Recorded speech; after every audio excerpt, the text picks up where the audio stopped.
like it. Should get a ping any minute now, or if you Sinistar, you'll get 2 pings.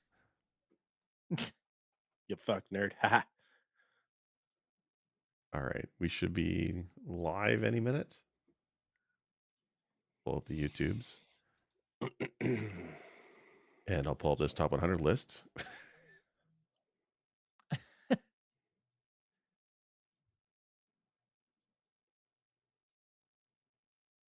Are we live? We are live.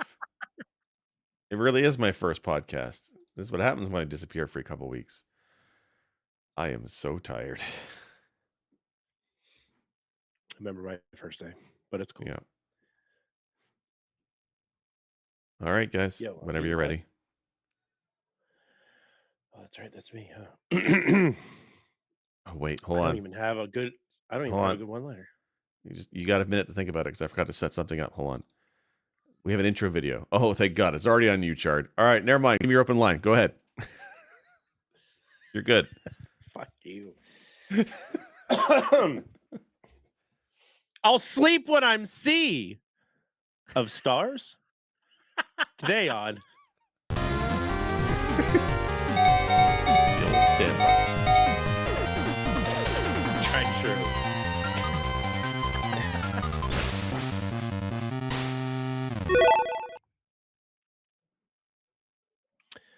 Hello, everybody, and welcome back to another phenomenal episode of Press B to Cancel. I am your host for this evening and this wonderful episode, Chard Monk. With me, as always, is my 2 best friends. Yes, well, at least the 2 that are here right now. Wulff, how are you doing, sir? Welcome home. I'm good. I'm happy to talk about this tonight. Same. Jake, my brother from Southeast. I'm above you. Yeah, well, I'm still a little more Canadian than you. You tucked all the way I'm up above there? you, he says. I am above you. That sounded very tyrannical, and that's not my intentions. But No. Tyrannical? Not you. Me? No, That's Jake's job.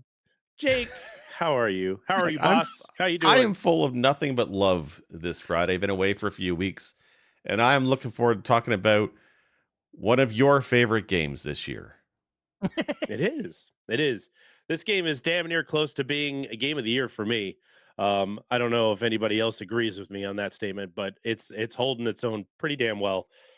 Tonight we're going to talk about a new release that I've been waiting for probably at least 3 or 4 years.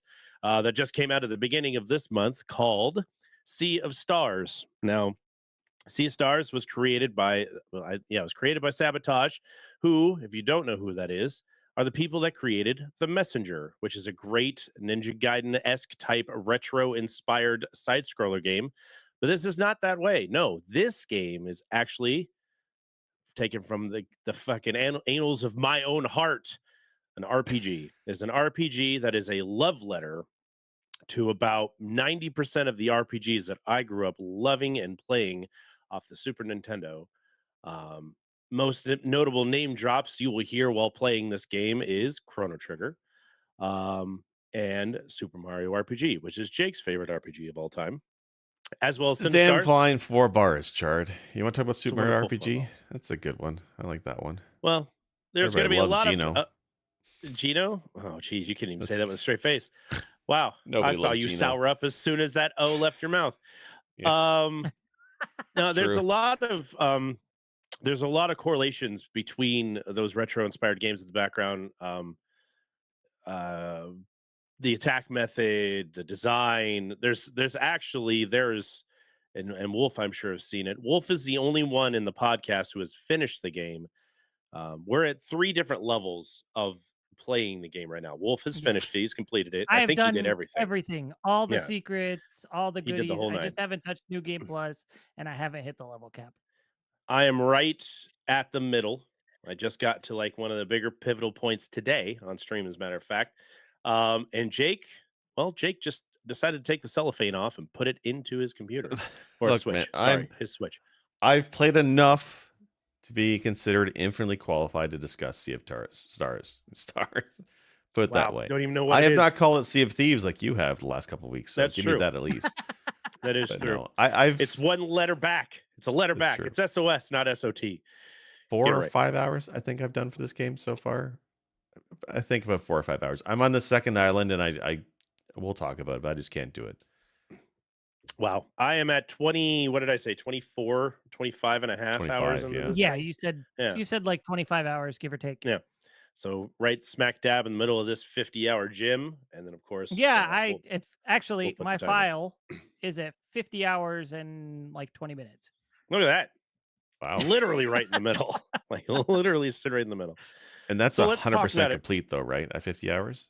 Yeah, that's Yeah. doing everything there is to do in a complete first playthrough. I didn't touch New Yeah. Game Plus, like I said, but I did all the extras and secrets that you can do your first time through, So which let's is I want to say everything. I just haven't hit level cap. okay. So let's break this bad boy down. Let's talk about the retro inspiredness of the game. Obviously, it is done by Sabotage, who is known for their pixel art artwork and their what appears to be now playing. I haven't played a ton of the Messenger. I know the Messenger. I've watched it a ton. I know what it's about, and I know that we'll probably cover this later. There's some correlation between both these games that you wouldn't think about unless you were playing it, and it's actually kind of cool. But let's talk Yeah, about the artwork style. The artwork style is that of, 16-bit pixelated type look, but it's still smooth, it's clean. It looks everything is bright and colorful. The enemies are different and neat looking, and the boss battles at the end of like each section of the game, those that might be my favorite part of the game is seeing how they designed, like how they look, how the artwork looks on the creatures that they've created. Wolf, what say you, sir? How do you, what is your standout on this? well, when I first started playing this, because I didn't touch the demo. So literally, aside from some early, test art that Sabotage had shown off on Reddit and Twitter, I had not seen much of this game until I finally played it. Uh Immediately, you get the initial obvious Chrono Trigger vibes based on just the basic gameplay and everything. But I also it was very reminiscent to me of like Lunar and Suikoden as Hmm. well. Hmm. Hmm. Just in the format of storytelling, the characters, um, and in defense of my correlation to Lunar, there's a lot of the traveling from island to island. Um, Garl reminded me a lot of Ramus at the beginning of Lunar, just Oh yeah, yeah, yeah, way Yeah, I nicer see and it. not yeah. greedy. Okay, But I there's didn't some even think about similarity that. there. That's But okay. he was immediately like, "Oh, he's Ramus, but cool," you know.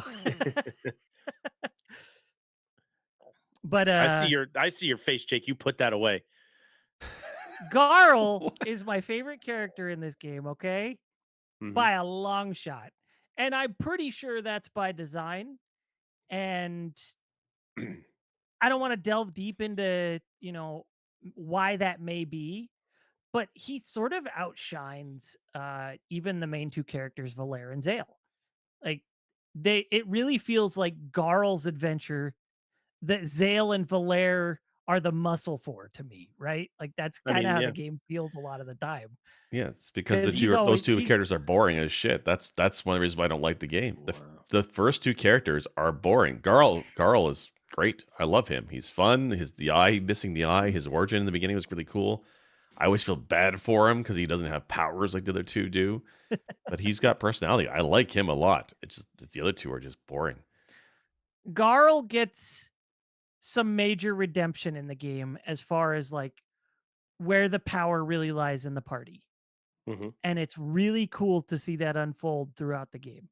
Yep. And like I said, I don't want to spoil anything major, so I'm just going to leave that there. But It, yeah, it's Garl, not the power it of the friendship, is it?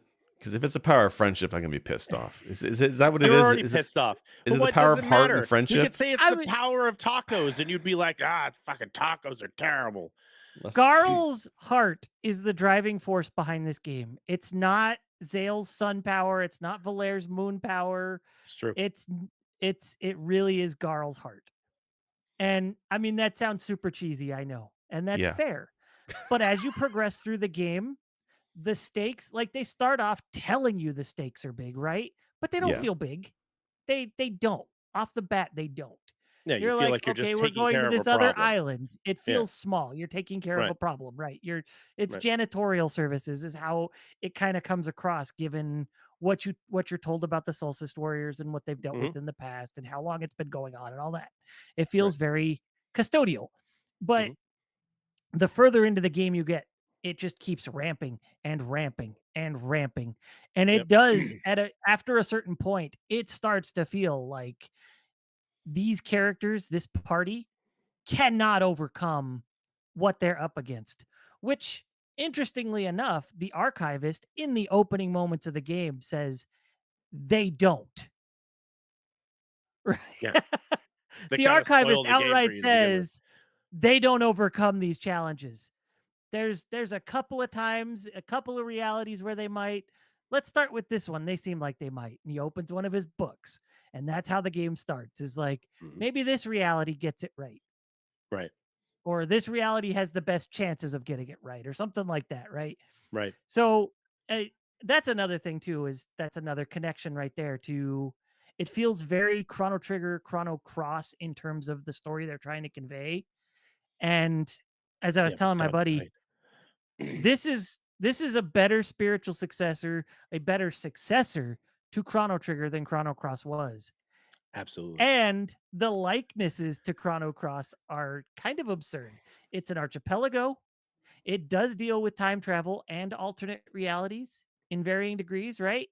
Mhm. So yeah, it's it's Chrono Cross, but good. Well, okay. Exactly. I like Yeah, Chrono Cross, though. Thank you that's your very problem. much. I That's another That's your episode. problem. okay. That's your I first liked problem. Chrono Cross, so that should tell you right there how much I like Sea of Stars. Yeah, Right. I do not Yeah. like Chrono Cross. So I didn't Really? love Chrono Cross, but I liked Chrono Cross. Chrono Cross was a bastardized version. If they took Chrono out of the name and just called it Dimension Cross, then I'd be like, "Oh, okay, cool. That's fine." But I was Yeah. expecting something completely different and did not get what I was anticipating. Yeah. I mean, I don't want to take us on a tangent, but we should do an episode on Chrono Cross. I'm not saying it's like a top 10 RPG or anything, but it's a good one. It just Yeah, you're it's right. It top does not 10 hold a candle dumpster to the game is what it original is. material of Chrono Trigger.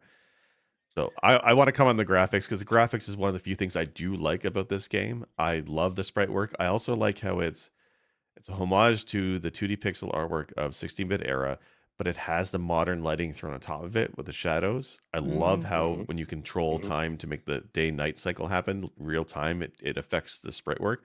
That's really awesome. That looks really Yeah. cool. The animation, although it's not fluid like high frame rate, it still looks really good and it kind of fits. Obviously, we It's didn't have that solid. kind of yeah, we didn't have that animation style on the STES era, but it feels close enough to that style and it works really well. Like It's Sabotage fast. Studios, Yeah. I mean, what they did with the messenger as a taking the best parts of Ninja Gaiden and modernizing it, but still keeping that style. They do the same thing here with Chrono Trigger and Sea of Stars. It's looks really great. Modernization is kind of like the term that we look at when we see these kinds of artwork. I mean, it reminds you of days yore, but still keeps you seated in the now. So it's smooth, it's clean, but it still brings you back. It takes you back to booting up, popping the cartridge in, flipping the button up on your SNES and hearing the music kick on and keep going. I love the artwork in this game. It is Yeah. so cool. I like big bosses. I like big sprite bosses that take up half the screen that you have to fight because it looks intimidating. It makes you feel like, "Oh, can I overcome this challenge?" And every boss that I have fought up to this point has looked just like that where I'm like, "Oh, what's this guy going to drop?" Like we just ran into one of the dwellers, um, and they are cool. Like the way they have created Yeah, them and designed them, they are so cool and creepy and you know mentally dominating and like I can I take these things on? Can I actually fight this thing? So it's the scale of everything just kind of fits perfectly with how grandiose I feel like the game should be. Like it's yeah, everything else is pretty standard, grandiose, but like the layers in when you're on the second island and it's it's up above the sky and you're going down to try and get to the ocean floor, and you could see the layers behind the island, like the distancing, the perspective looks awesome. It Yeah. looks so cool. I played the demo when it was released, and I just kept watching videos of it. And the first video you see is one of it's Zoltol, I believe, the ball catching statue, catching your characters and putting them down on the ground. And I was like, that's just a transportation thing. Like, Yeah. what is everything else gonna look like? That That Yeah. whole thing's cool sequence is as hell. amazing. Yeah. Yeah. So the artwork behind this game, I mean, I can't imagine anybody not appreciating what has come out of this. Secondly, well, I mean, unless anybody else has something about the artwork they want to continue, I'd say we're going to drop into the music next Just up to say, after like this. the character designs of the monsters feels a lot like Chrono Trigger. Like there's that hint of humor in a lot of them. What's the what name of the one? Boulder douche is the is Yeah. the is the Yeah, golem the DJ, DJ. and Yeah. he's Well, I doing. mean, and he was in the messenger.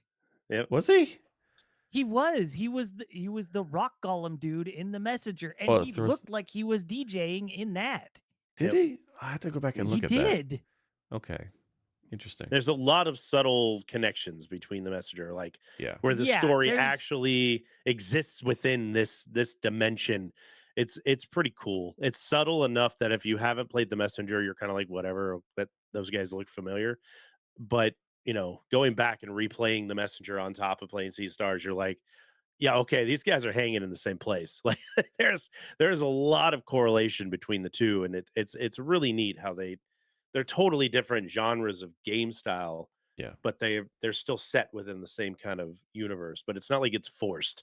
It's kind of like, hey, we're gonna drop these homages. Um, There you there's go, a Jake. I spot. just dropped and I have something to say. He constantly looks like he's doing this in the messenger. Oh, he's holding his You're cans. holding one of his left can, holding one of his cans and bouncing around. That's what he does in the game. So it looked like that's what he was doing. So the fact that they sort of leaned into that and made it Mhm. look like he was actually DJing. That's awesome. There's I a dig there's it. a That's really spot in the cool. second island where you come across a creature, one of the guys one of the monsters you're fighting just randomly, and he's looking out over the view. And if you talk to him, it's the same line that it gives you in Chrono Trigger when you talk to one of the creatures up there. It Oh, says what was "View's it nice," called? and if you Yeah, keep talking to Dangaro it, it says Mountain or "View's something like nice, that, or view's nice," Dundara Mountain. and then Yeah. if you Mountains keep are talking to nice. him, yeah, if you keep At talking the to him in Chrono Kilwalla, that's what it Trigger, was. he'll give you a tent, and then this one he gives you a health item. He goes, it's the same series of lines, it's the same number of talking, and he goes, God, you're annoying. Here, take this, go away. Or it's a power tab, I think you get from the Yeah. first one, but Yeah. I was just like, that was one of the one things in the game where I was like, you got me, Yeah. I remember That's that. cool. So a lot of callbacks. But speaking of callbacks and Chrono Trigger, let's talk about the music that is connected with this particular game. Now we know that what's the guy's name that did the music for the Messenger? Okay, so Rainbow Dragon Eyes, or as he's credited in this, Eric W. Brown, Mhm, did the music for the Messenger and did most of the music for Sea of Stars. mhm. They did get Yasunori Mitsuda to do 10 tracks for Sea of Stars. Give me here. And there were a couple that I was very like, sometimes I'd stop and I'd listen. I'd be like, okay, is this one's got to be Mitsuda? Yep. Because I will say they both have very distinct sounds, and so it's cool that the fact that they don't feel like they clash in the game. It doesn't feel Right. like you're going Exactly. Right. to a completely different style, but you Yeah. can definitely tell what's Mitsuda if you're trying to, Mhm. and what's Rainbow Dragon Eyes or Eric Brown if you're trying to. Right. And like, because Eric W. Like Rainbow Dragon Eyes was like one of my top 3 listened to in Spotify last year. Yep. So, And so I'm Mitsuda very has been familiar with his mine work. for the last like 2 years. Just So the Yeah. messenger. yeah. So what helps with that is that if you've played the Messenger, then there's a lot of hints or callbacks to the Messenger soundtrack in Sea of Stars. Like when I'm listening to a lot of the tracks, you can hear the hints of music for the Messenger in it, and I love it. It feels Mhm. great. Well, yeah, and we'll come back to this, but basically there's whole chunks of Sea of Stars that connect with the messenger. Mhm. So, like early on through the first half of the game, it feels like it's just ramping up. You're getting bits and bits, more, like larger and larger chunks of connection to the messenger until a point. And then it kind of seemingly drops off. And then for the rest of the game, there are still connections. They're just not as dramatic, Mhm. and sometimes not nearly as noticeable. But there were a couple that I was like, "Ah, I gotcha." Yeah. But There's a lot of swelling in the music too as the game continues, because it seems very, like you said, it seems very choresy, very, we're just gonna go take out the trash kind of thing. This is our job. We're gonna go do it. But as the story itself, and this is also going back to the Gar thing of him being the heart of the team, which makes this less cheesy, is that, yeah, you expect, yeah, it's power, friendship, blah blah blah. But what's going on and what's happening is so not obviously like that's what it is. You know what I mean? It's not like we're friends, so we're gonna deal with this together. Now he says that kind of stuff, but you're not like, God, I want to hit this guy with a pan. You're kind of like, no, for yeah, some he's a reason good dude, he's good so dude. lovable. He's Yeah, not obnoxious about it. He's just such a likable character. It's great. right. And They did it to as just the right amount. that as it keeps on going throughout the game, the music becomes like more epic and less like sceney, like less like, oh, we're just in the next area. It swells and it gets bigger and it gets more grandiose and more anxiety ridden parts. Like the whole part that I'm in right now, I'm like losing my crap for everything, because it's the big turn. It's like the big pivot point of where you've hit the, Yeah. you're going to the climax and the conflict is coming together and you're just like, what is happening? And I hated that I had to stop it today. But it's just, and you can tell the Mitsuda parts of that are the swelling, is the epic, the building on Yeah. top of it, and having Rainbow Dragon Eyes and him kind of mix, like you said, it doesn't clash because they are very different styles and music in their respective ways, but they've made such a good job of combining their styles together to make this epic but cool chill. This is going to be a Yeah. very much widely listened to album on my Yeah. Spotify uh I keep for waiting for for it to weeks hit to come. Spotify because right now there's only the 3 tracks. At least Right. I wonder last if I it's checked. licensing issues because they went outsourced the guy Maybe. from Chrono Trigger to do I some of the don't tracks. I don't know. Mitsuda's I on think it's Spotify. He's supposed to got work be on Is he? there already. Like Yeah, I think officially? I it's listen to supposed Chrono to Trigger religiously on there. Okay. I think it's supposed to hit Spotify soonish, Mhm. but maybe they're just waiting for, like, soundtrack sales to go hit a certain amount before they do it or something. I don't know. Oh, soundtrack Yeah, was probably part Um, of the deluxe edition of the game or something, yep, probably. So that I makes believe it sense. was. But like clashing music styles can totally work. Like one of my favorite soundtracks of all time, and it keeps getting better, is Final Fantasy 14. And there's what, half a dozen different genres represented in Final Fantasy 14. Mhm. There's if every raid or every boss battle is like different genre music from rock to freaking classical. It's awesome. So I dig the classical. I dig the conflict of styles, the mix of styles in this game. It's really good. The soundtrack is also something I love about Sea of Stars, which sucks because I love the graphics and I love the soundtrack. There's a You just lot gotta to keep like playing. here. so yeah, let's talk about the combat real quick. Oof. The combat in Sea of Stars, it's very much like a mashup of, on the surface, it looks like Chrono Trigger. It feels a lot like Chrono Trigger, Mhm. but it's got that timed hit mechanic that you get from Super Mario RPG or the Mario and Luigi RPGs for handheld consoles. So Legend of the it's Dragoon. yeah, and to a degree, it's I like it. Sometimes it's hard to figure out when to time what, Mhm. especially when different enemies telegraph different ways and you have to time your blocks different times and all that. This was one of my small frustrations with the game, actually, is early on in the game when you're being taught about the mechanics, it straight up tells you, "Oh, don't worry if you time things right. It's not a big deal." right? It straight up tells you it's not a big deal. Just but think it of it as can a be. bonus when you get it right. Totally is a big It's a deal. big fucking It's a big deal fucking Yeah. deal. It's a It when huge you adds deal. up. time it right and blocks 25% of incoming damage, right? Yep. Yeah. Yep. That's a big deal to me. That's enough to warrant wanting to get it right as often as possible. Right. So the fact that they play it off like, oh, don't worry about it, but you kind of got to worry about it most of the time. Well, Don't There worry were especially with the about some it, other cases where I think but kind of worry it, about it. yeah, well, it's there were some cases I think it shaved off like 50% or more damage if I defended at the right time. but Yep. not Yep. only that, but also the other part of the combat, the lock system, which you guys can explain more than me, but in that it's critical that you hit more than once with the same element type, and you do Mhm. that by timing your attack correctly. If you don't time an attack, you're only hitting once instead of twice. Right. And there are ways to do that. Um, there's a character. I don't think you have the character yet. Um, you get them pretty sure early on. Should I mention them by name, Chard? If you want to, yeah. I mean, I think I have them Okay. all. I don't think there's anyone I'm Yeah, missing. she's pretty early on. You get her Yeah, on the third island. Her name is Sarai. I She's love the that. ninja character. She's my favorite. And A better edge, if I might add. yeah, I don't know about that one. just She's, you wait. It gets better still. she's not a glass Um, cannon like Edges. she uh she has she has an ability that can actually knock back the timer by 2. Hmm. Okay. Yeah, So that she's got a. becomes an element of part of the strategy, right? Mhm. By the end of the game, you've got so many different types of abilities. You're swapping characters on the fly, which you totally can do without getting punished for. It's not like Yep. Pokemon where it takes a turn to swap a character.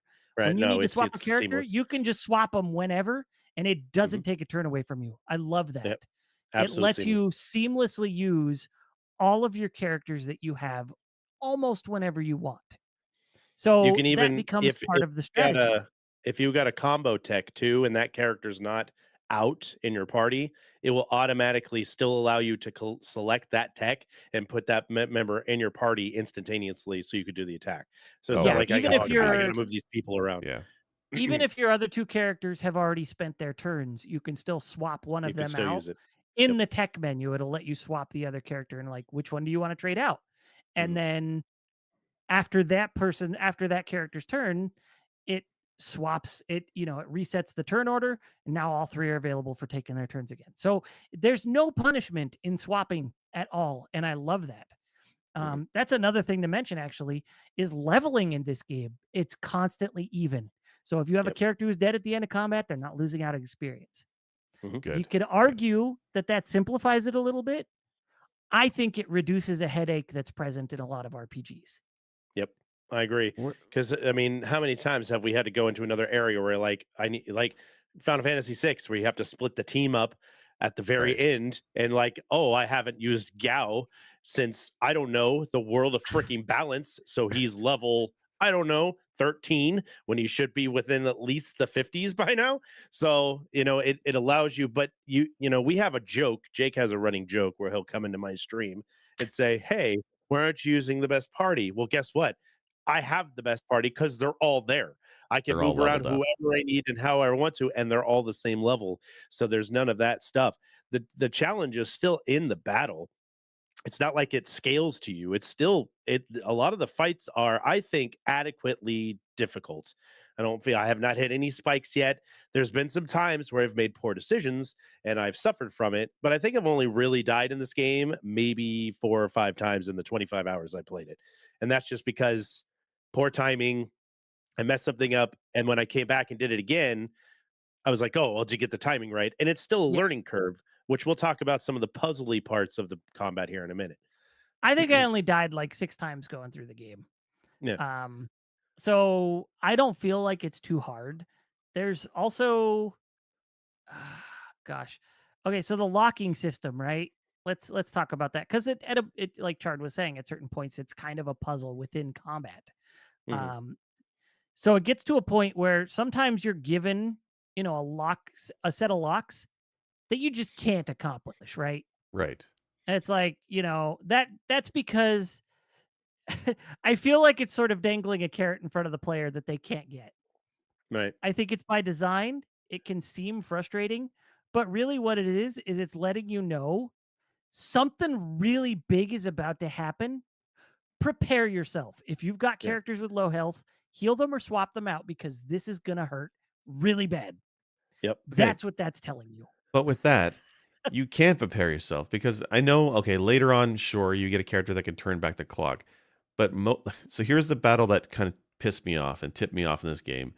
There's three of the same enemy, and their spell that they cast, and it gives you a lock to chance to break it, is bombs. There's three of them. They all charge in their spell, fucking immediately in the first round, and you have 2 turns, and you're going to try and attempt to take down the lock of each of those characters. Or not, you can try to parry yourself. But if you don't take down the locks, that bomb attack did a crap ton of damage, and you get hit with three of them unless you take some of them down. And the locks I got, I don't know if they're random or they're predetermined, but I couldn't even do I did one just barely, but it meant I couldn't heal anybody. And I ended up dying there. And I realized later on there's stuff that you can get to make that easier. But in the beginning of the game, that was kind of brutal. That they give you like enemies that are all casting spells, all have locks. You can't reliably take down any of them, and that was kind of that was kind of frustrating. But I know it I'm gets better. the I'm the sadomasochist, I think, of the group when it comes to difficulty in playing games. So those things to me, I thought were cool additions to the fight system. I like the puzzly aspect to it. And Yeah. Wolf's right. I mean, there's definitely times where you start up and I've looked at it, I've stared at it, I've stared at a lock going, damn it, I can't do that. I can't. How do I get through that? And then it just takes you time to kind of figure out that same area that you're talking about, Jake, was like my first death. And I think I died there Yeah. twice trying to get through that area because it is tough. But even without even just like kind of looking it over, going, oh, all right, we can do this instead. I can move this around. It's just you just got to think a little bit more in kind of a tactical sense when it comes to because some of those things there are times when there's but and as for I think that the choices are predetermined, and I think those Okay. predeterminations tell you what attack it's going to be because sometimes it'll be an attack or another time Yeah. it's an all heal or something, and you can usually see when it puts up that lock key up there, you can go, okay, that's the attack. So Wolf's right. You can determine this lock key I know is going to be a group heal for the other team. So I'm gonna take that opportunity to heal my team because they're going to do the same thing if I don't have enough magic or enough time to get at it to unlock that thing. The lock Yeah. system in this is so cool. I love this part. It makes fighting interesting, and it's not just like Mario RPG where I'm just trying to find the timing on things. It's added No, a no, no. whole other level Yeah. of challenge to the game that's fun, and it's not it can be brutal. I'm not gonna take that away from anybody or make anybody feel bad about it, but it's still like, oh, this is a neat system. Okay, who do I need to attack first? And sometimes you don't know. Sometimes the attack's gonna be 4 damage, and sometimes the attack's gonna wipe out half your party, Yeah, but you that's don't the know thing. until you see it. And it's a learning curve as you continue. You die and you go back and try it again. So It is neat, and I do like it. But what kind of wore on me is that it's not just reserved for like hard encounters or bosses. It's every damn fight. And there's a lot of fights. I mean, it's an RPG. That's what you get with an RPG is the battles. But there's a lot of fights in this game, and they all have that mechanic, and they all use that lock mechanic heavily. And I feel like you can't just face roll your way through combat like you could in like Chrono Trigger or Final Fantasy. Maybe that's my issue. So I mean, we'll get to it later on. There are things that you can turn on in the game to make combat easier, and I ended up doing that, and it made the game better for me. But there's just so many battles, and having to face the locks every few minutes for another battle, it just wore out quickly. Like I mhm. didn't mind the time button presses, although you're right, Wolf. There are some attacks that are kind of hard to judge. But I like the Mario RPG aspect of the combat, but the lock system in every goddamn fight was a bit much. Hmm. I early on, I will agree with you that that's the case.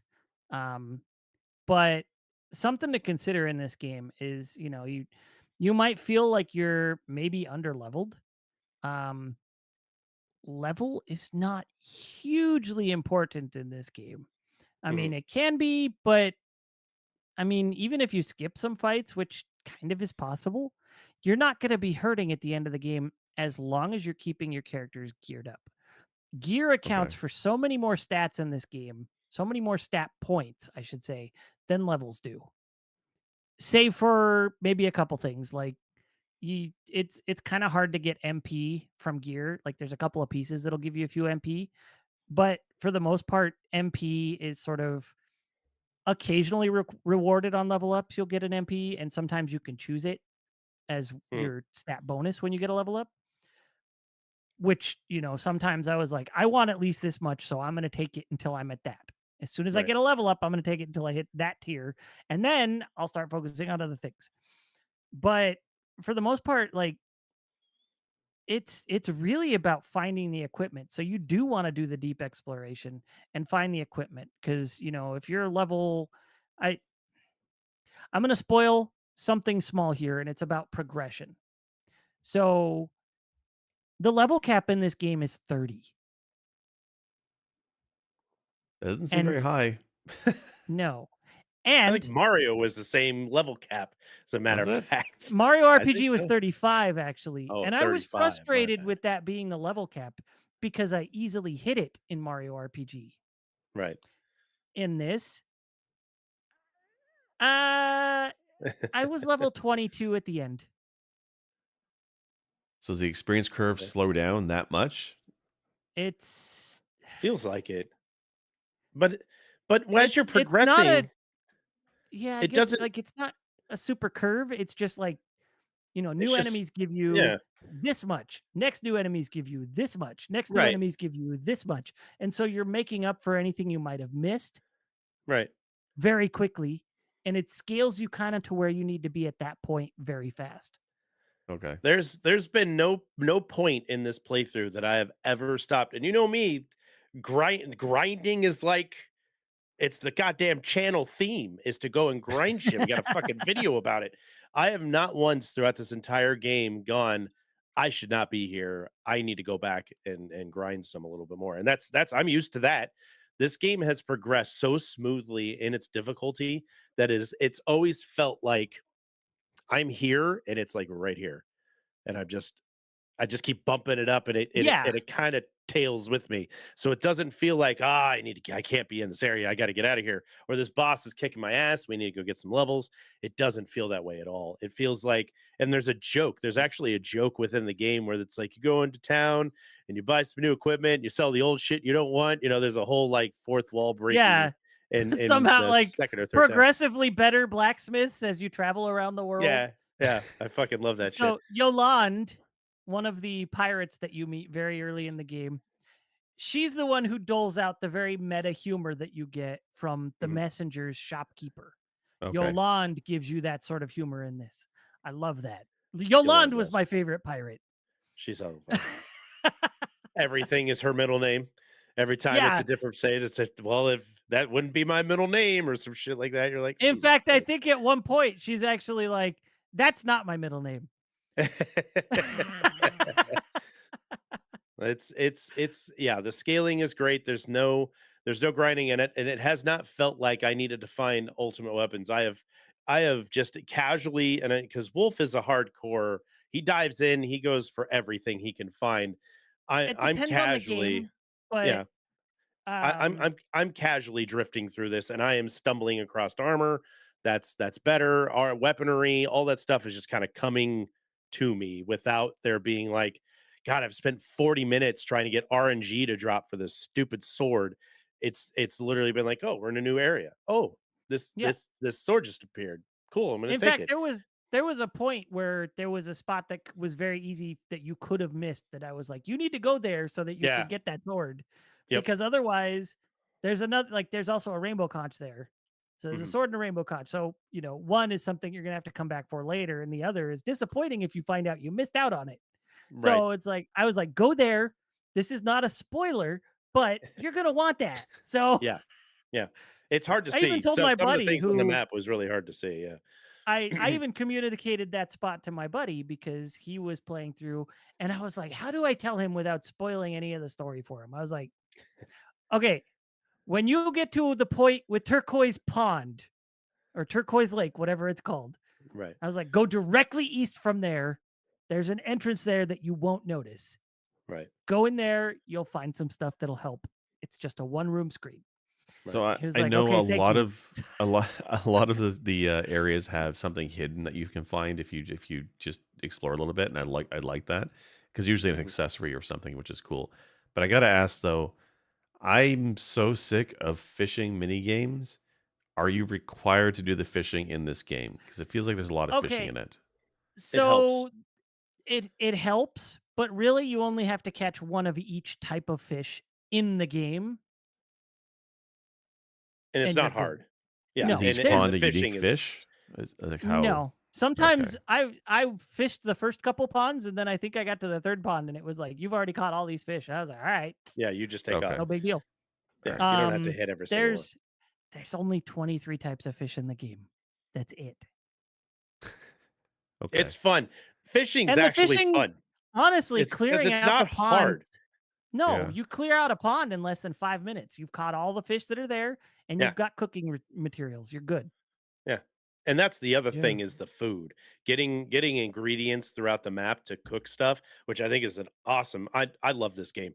That is an awesome attribute to the game where you're not buying potions and you're not buying elixirs. You're getting stuff to make food. And as soon as you get to a campfire, you just cook whatever, you get different recipes as the game progresses because Gar learns new things and you can make food that do different things throughout and it's literally hold the button down, Yeah. cool little animation about the cooking, and then you're done.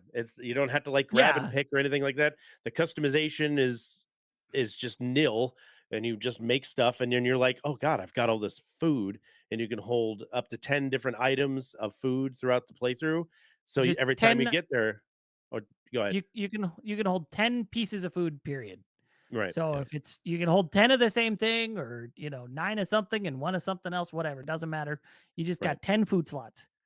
And I I have like yet that to find actually. a Yeah. time where I've run out of food. Like I've gotten to maybe like 3 left, and then I'm like, "Oh, I found a campfire. Perfect. I'll start whipping stuff together." It's never been to a point where I'm like, "I have no items. There's nothing I could do to heal. I am totally up against it here." It is just so far. It is. I think if Sinistar played the game, he would be very pleased with there not being a huge hockey stick in And difficulty throughout this game. It feels very plateauy though, like a and gradual grind the whole time. that's something worth mentioning too, for Jake's frustration with how many enemies there are in the game. As long as you don't leave the location, they don't respawn. Yep. Right. Yeah. Yeah, you can clear That's out an that's entire not map. leaving the screen, that's leaving the location. So Yep. some locations are, 5, 6, maybe 7 screens or more. As long as you don't leave that location and go back to the world map, those enemies you've defeated are gone still. So Yep. if you feel like you need to, you can run back to a campfire, do some cooking, heal up, save, and then continue back on. And yeah, it's a bit of backtracking, but it's better than finding yourself up against a brick wall with enemies. And Mhm. so I actually found myself like, I'd go beat a fight right after a campfire, and I'd be like, man, those guys hit hard and I need a heal. Yep. Back to the Go campfire back and to the rest real campfire. quick, and then And continue on. save. So the problem I Yeah. had was when I died, it was at the end of an area and you lose all your Mm, progress. And I'm like, all right, okay, fine, JRPG. This is how it used to be. I get it. It was still frustrating, and I get that doesn't happen very often. I do want to say Yeah, I that I love the think food system. The cooking is actually really cool because one of the problems with JRPGs, Final Fantasy especially, is notoriously bad for this. You get hundreds of items, and you'll get like a few dozen good ones, like mega elixirs, and you have to defeat the urge to hoard. You don't want to hoard items in Final Fantasy, but you feel like you have to because they're finite. In this game, literally doesn't matter. In fact, you just use the 10 items and you make more. You don't have to hoard anything or feel like you're going to hoard something. Because that was my biggest thing with Chrono Trigger in Final Fantasy VI is never hoard your items, use the damn things. So I like right. that about this game. Yeah. Yeah, I like this And game. yeah, Parts of there's it. yeah, you only sound like like it. 26 recipes, I think, in the game too. Yeah. So it's Oh, not okay. a massive recipe list, and Hmm. they scale hard, right? Yeah. The first thing you get is like, it heals 30 HP, or it A heals basic salad, 5 MP or something, right? I love that which you is the need a name of cooking it. fire. I love that you need a fire to cook a salad, a It's a basic salad basic at that. salad. Fire roasted lettuce, man. Come on. What's wrong with you? Perfect. Learn But to I Pick up mean, cook. those by the end of tomatoes. the game, like the items, the recipes you learn at the end of the game are like heals one person for 100% of their HP and 100% of their MP.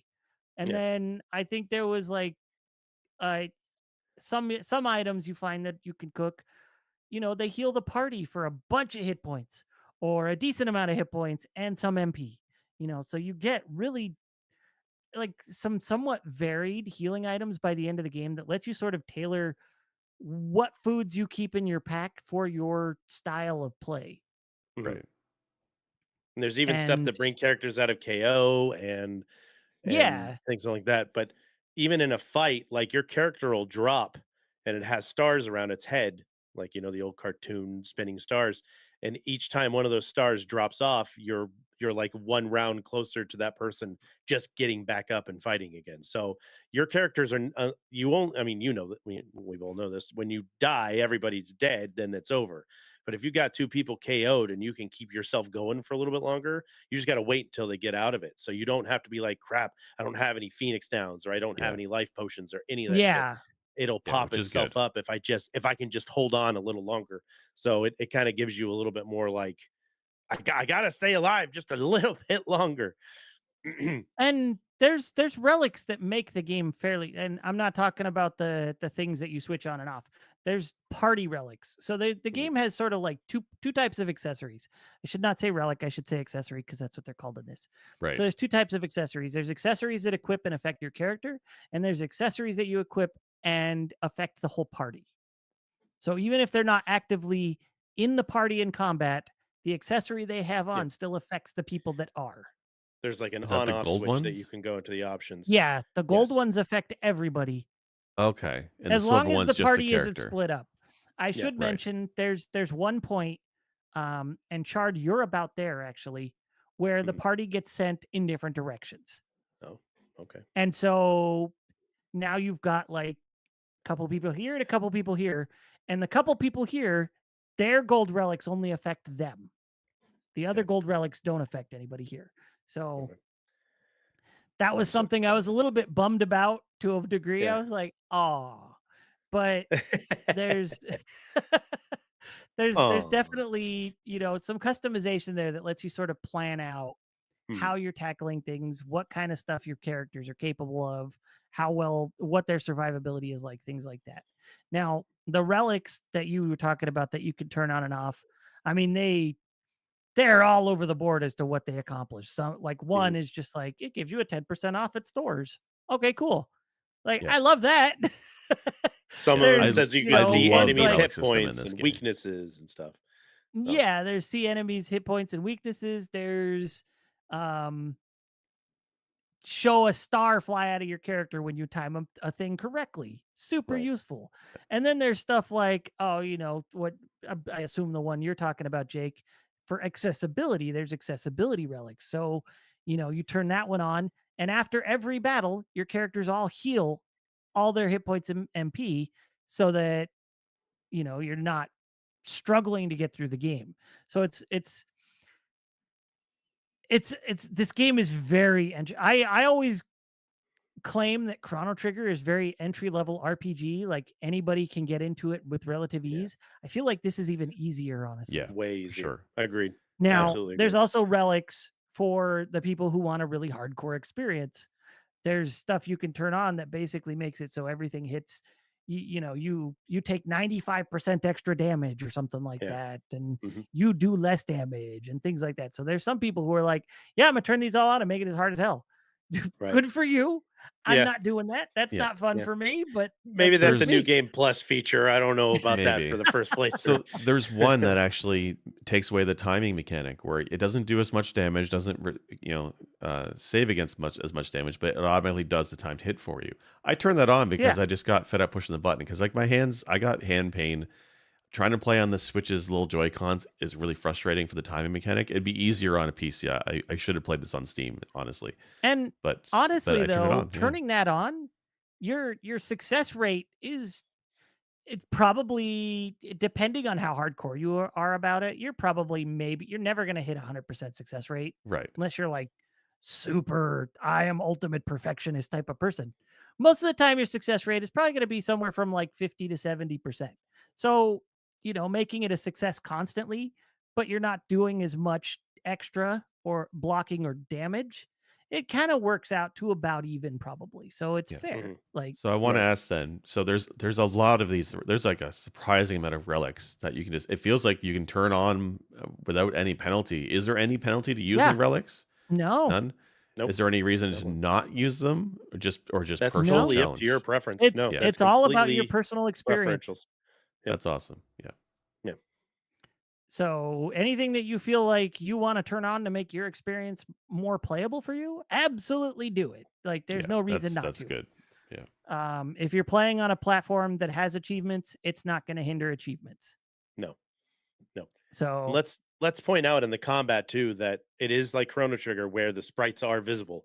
So there are opportunities because there's some places where the creatures are moving in a pattern and you can actually run past them and get away from oh them. yeah. Some of them do have chase, but if you're like, I don't want to fight these fuckers, I think I can get around them, then you can maneuver yourself out of it. And again, like Wolf said, not fighting every single fight will not change the outcome of your game. It's not gonna make a huge difference. If you're like, man, I missed like 3 battles, I'm not gonna be able to take on this next thing. Yes, you are. You're gonna be just yeah. fine.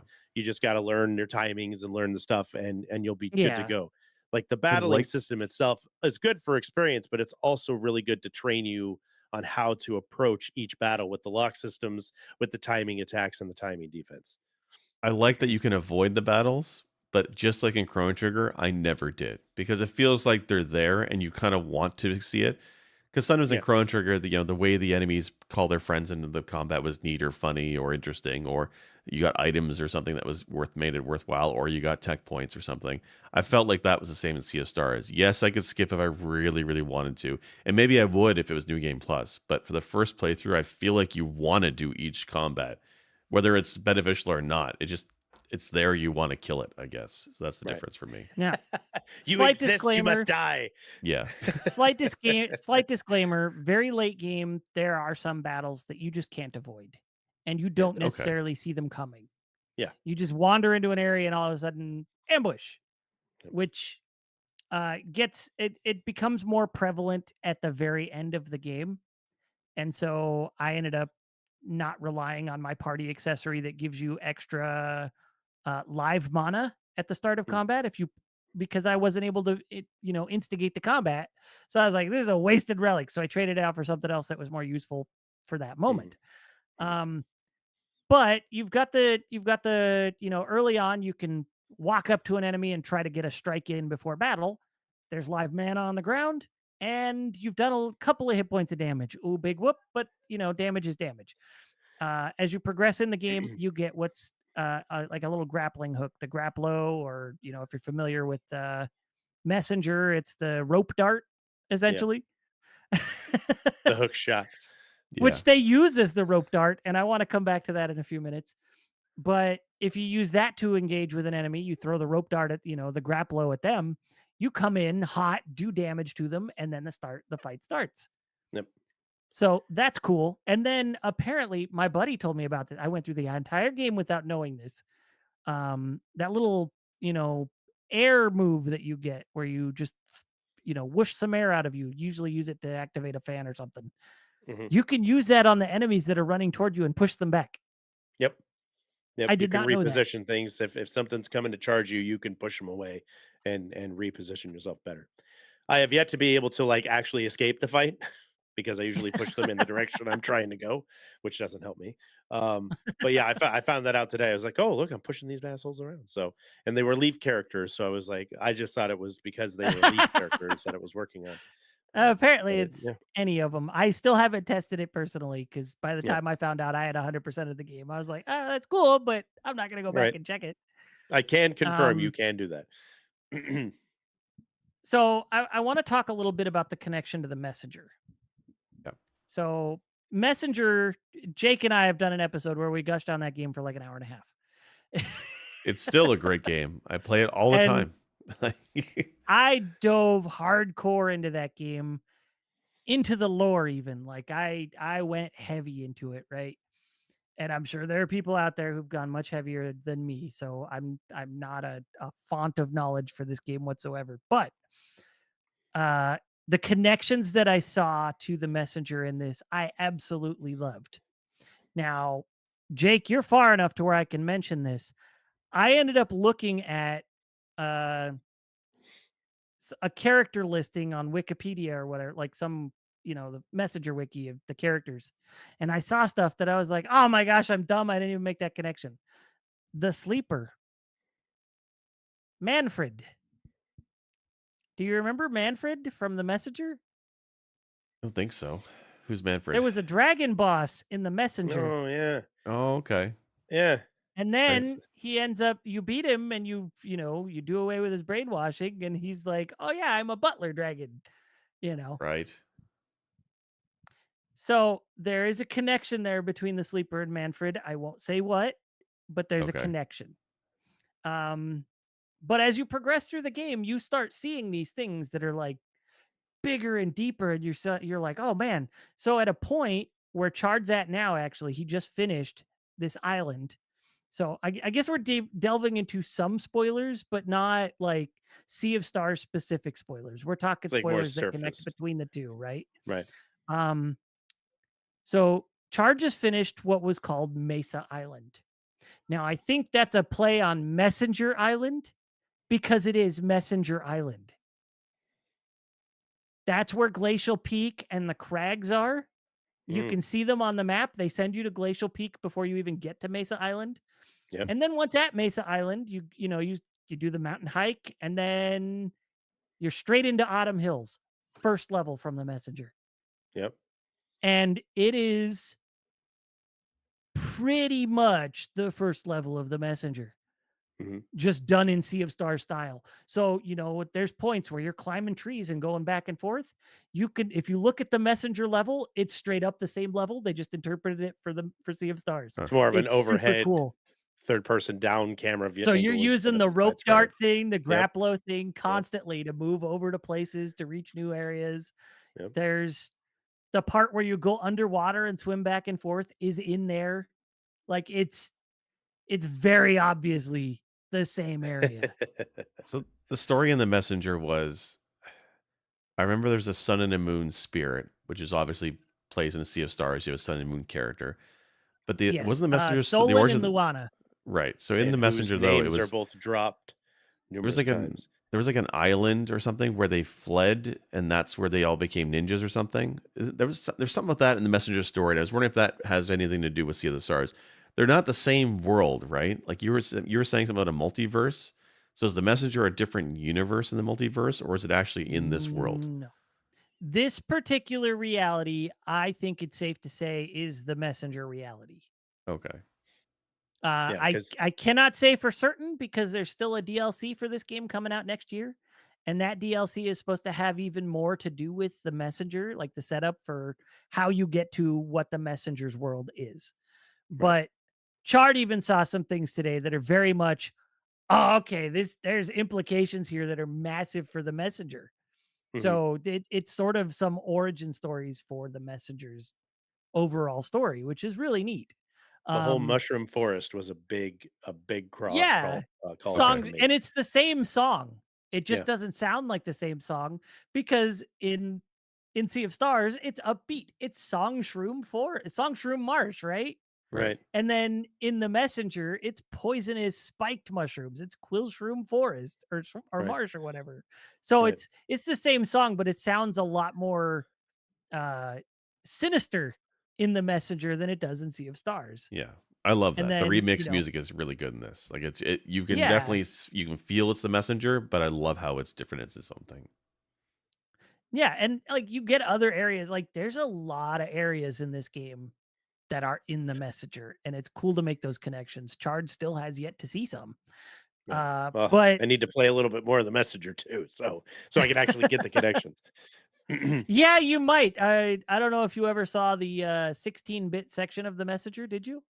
don't Did you know ever if I get got that that far far? yet. Really? I don't think You I got to did. play the Uh messenger. It's not that long It's on either. my Steam Deck. I know. It's a pretty quick I game. gotta fire it up. then It's then tough yeah, though. you're It's hard about for to hit an me. area that you're not too far from an area where that is it's super cool to see it represented in Sea of Stars. But and Sea of Stars, like not only does the story's stakes just gradually ramp and feel more epic as you progress, but the areas kind of feel cooler as you progress too. Yeah. Like early on, yeah, it feels a little bit dull on the first two islands, I gotta say, for the most part. Like, climbing down with the waterfalls and the ponds and everything, it's neat, but it's not super exciting. Right. And then when you get to the next island and it's always night. Okay, ooh, it's, That eerie yeah. here, but it's I it's thought it's that more interesting opened than up it there. was. Yeah. But yeah, that's where the game's, scope and scale and grandioseness started to actually feel like something, Right. which I think is what Jake's issue is he's not there yet. Right. And Yeah. then, as you progress and you get further, it just gets bigger and bigger. And my favorite area is still probably a good 10 to 15 hours off for Chard. I'm excited. And and what's really cool is they're gonna reset you a little bit in how you perceive the world, Mhm. and all the music you're super familiar with is gonna get changed up and sound super Oh, fucking cool. oh my god, I love this. I love this game. This game is so good. So you're I gonna be mean, like, "That's the song, but it's not the song." So is it like a yeah. World of Balance, World of Ruin thing in Final Fantasy 6 type of change, or is it more subtle than I that? it's I don't wanna say what it is, but, Okay. um, it's super fucking cool. And Chard's gonna be like, he's gonna be the one ranting about Sea of Stars in a couple weeks in MP. Okay, Okay. I already did that a bunch. I gushed Yeah. like crazy about it in the Marco Polos. Chard's gonna be the one doing it next. Like, holy shit, Oh man. Jimmy was not kidding. I'm already gushing about it like now. I mean, it's so good. I mean, it really is so freaking good. And I really hope that we can get you over the same, we'll call it the Gollum hump. We'll just call it the Gollum hump because it's the roadblock, it's the wall we hit, and we just need to help usher you over a little bit Yeah. so that when you get to when the things start kind of kicking off, you're like, okay, yeah, I'm there. I'm with you. Or you could say, nah, man, I'm just not feeling it. And that's fine because he's right. Once you get to the island that's always dark and you have to go Yeah, take on Wraith like your Island. first your first major, like, this is the major plot line, the first half of the story, Those things and you're the hunting. whole Yeah. and the Yeah. shit just does what it does. Then if you're not hooked by that, I can't do nothing for you. There's nothing we Yeah. could do because that's where it kind of like I was already in, like I already committed to it. Yeah, But like I once you was did the enjoying it. first, once you fight with one of the first dwellers, you're like, all right, I'm hooked. I'm in. I'm done. I'm not letting go. And then I just kept on wanting to play it, like to the point of I hate that I'm trying to do things consistently on Twitch because I'll just sit down and play this shit on my Steam Deck happily. But we've already kind Right. of committed to playing it for everybody, and I feel bad not playing it for the viewers. So, but it's hard, man. It's an itch I'm trying not to scratch while I'm sitting in bed, going, Yeah. looking at the title screen of Sea of Stars, going, no, no, we'll play Binding of Isaac tonight. I can't get into that.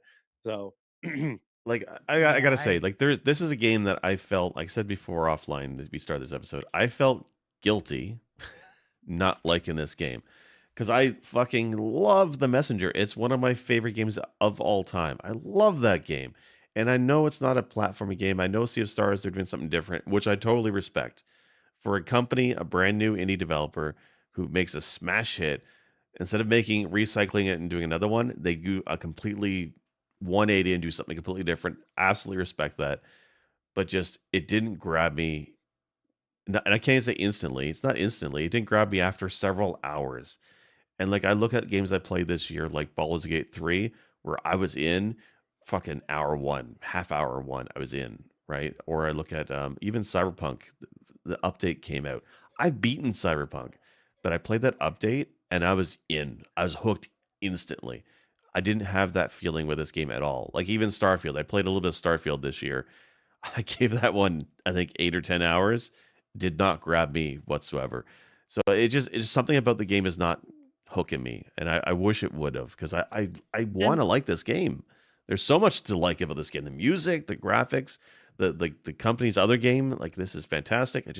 But it's just not doing it for me. Yeah, And like Sinister, hold on, Sinistar in chat is saying Chrono Trigger has a slow start. You sir can fuck right off because it does not. Chrono Trigger is exciting from the first I 5 don't minutes. I loved understand. Chrono I Trigger's mm, don't. opening. I mean, the fair. It just. I It's don't know fun. because he There's mini says he doesn't like games. the fair. No, the fair is cool as hell. You and I Yeah, are. There's very few things you and I are on the same page on, there's but okay. we'll agree to disagree. It's getting comfortable with the world and understanding it. But there's things that happen in the fair. We're gonna go to Chrono Trigger raid. Sinistar, finish the fucking game so we can yeah. do this goddamn episode Seriously, because I want to talk Chrono Trigger. Jesus Christ! But as soon as you do the time travel, you're in. You're in. Shit's yeah. going real, but it's time travel. It's you're going through time and you're seeing what the world looked like way back when. I feel to me that time travel, you're still within the same area. It just looks different because of time, which I always thought is a cool concept in video games. This is not like that. You're traversing the world, you're exploring and you're going out there and things are changing. Yeah, the islands are changing and stuff, but you're still within the same dimension, you're still within the same time. So I get I was so into this game before it even was released that it already had my firstborn child. I was already set. Like this game could do nothing wrong from the beginning. And as soon as I fired the game up and we started playing the demo, it just hooked me in even more. So Right. I am not, I am so such a homer for this game and totally biased about how much I like and was expecting this game to be exactly what it's ended up to be. I am not a good judge of character for not understanding why, not from the first go, people aren't getting hooked. But like reviewing it and hearing Wolf talk about it from kind of a neutral standpoint, and then hearing your dislike of it, there's a vision that I can see of like, yes, the two characters are not exactly thrilling. They're the hero types. They're blah blah blah. But you have Gar or Garl, and he's kind of the heart. He's your personality. He's your guy. Everybody likes Garl because Right. he's the heart. He's the personality. While the other two are just the stoic solstice warrior heroes that have gone through this rigorous training for Yeah, years, and they're just trying to do their jobs. They're just out there trying to do their jobs. And they Yeah. don't have a lot of personality. But as we're progressing through the story, you're starting to see more of it come out because of It's what's just happening. it's like yeah, people don't like they're Cloud. This game has 2 clouds. Nobody wants 2 clouds. It's like having Squall and Cloud in the same game. That's what it feels like. The third wheel is the more exciting character in this game. And I wish I could unlock the other characters to see what they're like, but they already sound way more interesting than the 2 main protagonists. Like Chrono was fine because he didn't say anything. He was a silent protagonist, but I wouldn't want 2 of them in my party, especially when it's a 3-person party. That's rough. well, I wish there was I more. will say, like, Valere and Zale are far more interesting than Cloud in my Oh, mind. fuck yeah. Like My bag of eaten Taco Bell is the, more interesting the than Cloud. Thank you very much. while I they're got not here. the most interesting heroes to ever grace a video game, they're also by no means the worst. They're No, very middle of the road early on, but yeah, like as characters, you see that they have a purpose that they truly believe in from mhm, their childhood, from the very beginning. They have this purpose, they believe in it. That's kind of their character at the beginning. right. As they go through the game and on this adventure with their best childhood friend Garl, who is the heart of this game, their passions and emotions become released more and more as you progress because of Garl, They have because of the drive. things they They're experience. Because passionate. you have to remember, how interesting is a person gonna be if from like 8 to 18 years old You've they trained. deal with 3 other people just training Yep. day in and day out. I know. How interesting is that person It's gonna be? not. They give you that stupid montage in the beginning, and it's just like, oh, okay, I guess 15 years have passed now. Okay. You try weaving a They're blanket for 18 years, and you tell me how interesting you become, They sir. they could have cut out a lot of that it's montage was ass. Like the yeah, like the beginning takes is it feels very slow, but it really shows you it goes hard on explaining the Solstice Warriors and their role in this world. Right. right. And for better or worse, that's how they handled the beginning. And it's unfortunate because on the one hand I'm like, Jake, you got to play this game, it's fucking amazing. Once you get to that third island, It's great. It On the really other opens hand, up after I myself 247 hours. yeah, on the other hand, I myself have a hard rule. If I'm not invested in the game at all after 2 hours, I'm out. Like, Yeah. Right. that's my cutoff. Right. But the thing is, while the story felt slow and not super interesting at the get-go, Garl was great. I was invested in Garl I like right him. off the bat. Poor kid loses his eye going on an adventure with his superpowered friends, and you're like, "Fuck, this is awful." And he's still like, "I love you guys. You're my best friends. This wasn't your Yeah. fault. It was mine." Like Right. he's He throws himself in front of so much danger, Yeah. and oh, he is just a just a standard human. He's nothing yeah, special about him except for he is a special person just because of who he is. And he throws himself in front of these things to stop them from hurting his friends who could easily resist and take on whatever the fuck he's throwing himself in front of. That's like that's where you're like, this fucking guy is he's too good. He's too good. yeah. He doesn't deserve him. He's like a dog. We don't deserve dogs. They're too good. We don't deserve Garl. Don't He's call too good. Garl a dog. I like Garl. Well, he's a good dog. He's one of the No, I characters I I love actually love like in the dogs. It's game. not dogs. a bad thing. Just No. saying. Okay. We don't His deserve dogs. his love and his loyalty for those he cares about is just off the charts. And again, I know this sounds super cheesy, but that's what makes him such a likable character, and that really is the driving force for most of this story. There's very few moments in the game where he stands up and says something in a dire situation where you're like, shut up. I Yeah. don't care. I don't care what you have to say. No, you're like, you know what? Fuck yeah. Yeah, we can. Yeah, fuck yeah. And then you get inspired, and you're like, yeah, I'm gonna keep playing. And it's funny because characters like Garl, in all purposes, positive, upbeat, supportive, I fucking hate as side characters. Yeah. I can't stand them, and for some reason, I don't want to see this guy pushed off a cliff. And I actually get upset when things happen to him. I get upset about it. So Oh I'm like, yeah, no, that this guy's a good dude. So just one of the things. one of my first texts to my buddy after I started playing this was like, "I fucking love Garl, and I'm gonna be pissed if something happens to him." Like Right. that was one of the first things I said. Yeah. I was like an hour and a half into the game. That's where Mhm. I was already. And It's yeah. It's just too good. It's such a good Got a game. question then. So the big bad in this game is called the Fleshmancer. That Yes. name just wasn't doing it for me. You know what? When I hear Fleshmancer, I'm thinking of the Messenger, the Necromancer. That's who I'm thinking of. That short little comic relief guy who I can't remember his name is in the Messenger, but that's who I picture when I hear the I know who Fleshmancer. you're talking about. No, Yeah. nothing No. like him. No. He's So actually yeah, kind of I scary will when you say actually meet him. Is he? the Yeah. Fleshmancer. It's a weird name. The character has a real name that some of the characters later in the game refer to him as. Mhm. It's not really a spoiler. I think if I use his real name, it's a foral. Okay. Yeah. Yeah. He It's has it's not a spoiler. no. I mean, you're told There's about the Fleshmancer from the outset. So right. They like have real names. Like they're nicknames yeah. of these people. They have real names. So you'll learn them, and then you'll learn where they Yeah, connect and so everything. And you're like, I oh, kind of stopped referring to him as the Fleshmancer after a point when I would talk to my buddy about the game. But I waited until he got to that point because right. he was really hardcore about not wanting spoilers. He backed the game when Kickstarter was doing the thing, and he's really really hardcore about wanting to avoid spoilers, which I totally respect. And so with this specifically, I was really trying to watch my step as to what I was saying.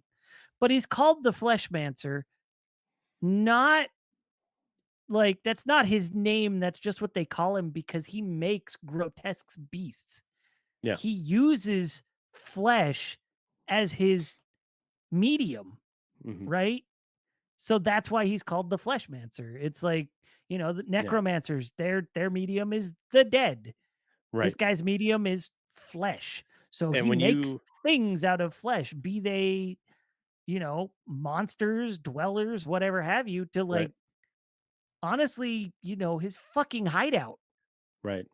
He Like made it out of flesh. when you see the stuff that he's created, the creatures he's created, and his and you start getting closer to get, like I said, I just kind of got to where he's at finally, and you start seeing all that stuff, then you're like, ah, okay, it makes sense. Like it's a cheesy name. It's like, I don't know, it's calling like Bobby Big Nose, the fucking gangster in New York, because he's got a big fucking nose. It's a dumb goddamn name, but he's a scary motherfucker because he's Bobby Big Nose. Don't fuck with Bobby Big Nose. He's a big fucking scary dude. So you know what I mean? So it's like the Fleshmancer. You're like, that's a fucking name, but you see him and you're like, yeah, okay, yeah, I can see why. Bobby's got a big fucking nose. That's why they call It's Bobby Big Nose. But he's it's still like scary as Doctor fuck. Doom, right? Yeah, Doctor right. Doom is a dumb name, but he's a scary character. He's a scary dude. Sure. Doctor Doom carries Okay. more weight than Fleshmancer, though. Honestly, it Yeah. does sound like Yeah. a Sinistar Yeah. high school nickname. Oh. But by But- the end of the game, you do get to see why the Fleshmancer is as terrifying as he is. Honestly, this game only had 2 nitpicks for me. I'll come back to that. But yeah, you get to see that. You get to see the scale of what he's capable of. And that's not just like as a villain, but where his morals lie and where that started to waver. Mhm. So, you come to learn at a point that he was once mortal. Mm. And as they sort of cross that bridge and explore the characters deeper, like you get some actual serious exploration of the big bad in this game, and I kind of appreciate that. It's not just like Sephiroth He's just angry a bad because guy. tantrum, Yeah, it's yeah. Not It- mommy's boy, you not got real. to Death, see stab. that there are aspects of him that are not completely bad, and there are aspects of him that are absolutely fucking awful. Right. And the game explores that, and it's Mhm. really neat. So I there's one appreciate a word. lot about this. There's one word that we can use to get Jake to buy in. One simple press B to cancel trope that we can use. And it's lore, Jake. It is lore. There is so much lore in this game. And it's good lore. And it's not on the weapons. It's in your face. They're telling you about it.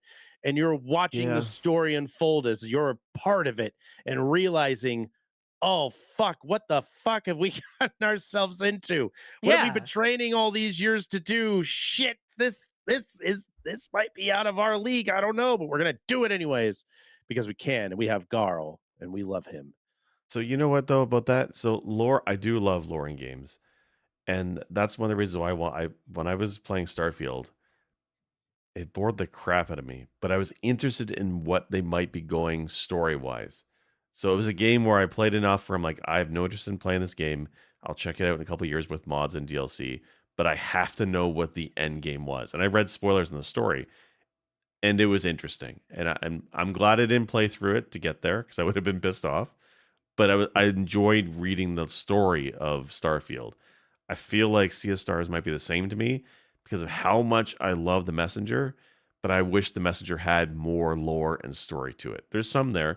I wish there was more because it in the beginning it's a game that doesn't take itself seriously. It's more humor, but by the end of the game you're like, oh fuck, it goes places. And I feel like Sea of Stars is going to do the same thing, and I want to know that. I just don't want to spend 40 fucking hours to get there in the same combat system again and again. But it's such an enjoyable ride for the 45 hours to drive there. Listen, if I had to be in a car for 45 hours or a plane and all I had was Sea of Stars to get me there, I would drive it there and back, Yeah. baby. I'd take the round trip on this thing. It is so good. It is so good. It might be a game, honestly. Now, now that I've seen, because I just started getting the relics when I stopped playing, and knowing how much they can make the game easier, and knowing that there's no penalty to use them, it's like a Tunic situation. I love Tunic, but that stamina bar really turned me the hell off. But then I realized you just turn it off. It's probably gonna be the same thing for me in Sea of Stars, where I'm just like, you know what? I mean, Maybe I want to heal after If- every battle, just so I just have fun Yeah. in the battle puzzles of If it, it but I gets don't have you to worry through about it, dying every combat. there's nothing if wrong that- with it. yeah, Yeah. absolutely do that if that's what it takes for you to enjoy the game. So Sinistar has mentioned this, and I'm a firm believer in the same thing. There's no way to play a game wrong. Exactly. It's as long as you're enjoying it. So, Yeah. and especially when the game does not penalize you for using the accessibility Right. options. If it's Absolutely. If the offered, accessibility take the offer. options make it a pleasurable experience when it otherwise might not be, do it. Fuck Yeah. it. Imagine playing Tunic, which we all agreed, which a little bingo here, a little bingo. I got the Tunic right back here. Had to throw that in there. If you yeah, I mean, if the game is offered, and imagine not playing Tunic, which we all gush about because the stupid stamina bar, only because the stupid stamina bar. Can you imagine what you're missing out on knowing what you know now about Tunic because the stamina bar would have been your roadblock through that? Use the shit out of anything that gets you through that game happily and comfortably. The game offers it. You're not penalized for it. Play it to your content, however the fuck you feel you deem necessary. That goes for everybody out there in video game land. If you Yeah. want to play a goddamn game and somebody's giving you shit because you're not playing it on fucking hard mode, tell them to shut up their ass because you're there Yeah, for the yeah. story, not for the difficulty. There, Yeah, okay, like there's my rant. that's one of the relics that's the relic that we're telling Jake to just turn on to make the game enjoyable. Is it's called the storytelling relic or something like Yeah, that, right? Right. yeah, It's it makes it all about it makes the game more about the story. And right. yeah, that might make some of the battles feel a little trivial, but honestly, the exploration of the world and the story that unfolds as you go, there's not a whole lot of points that are really content dry. Mhm. And Mesa Island probably has the longest treks of not a whole lot happening. And Right. I think part of that, my theory behind that is because they're letting the messenger fans sort of take it in as it is instead Mhm. of tainting that experience with more story. So they That's gave fair. you Autumn Hills. They're like, here you go, messenger fans. You get Autumn Hills. Have at it. And Yeah. I loved it. Like, even so much as like they even put the shopkeeper that's in that area in the same spot where you first meet the shopkeeper in the messenger. Like, Right. that's how down to the nose they were with this. It's cool. And And I yeah, it mean, cut some chunks out because it would have been too repetitive, but right. all the iconic places are there.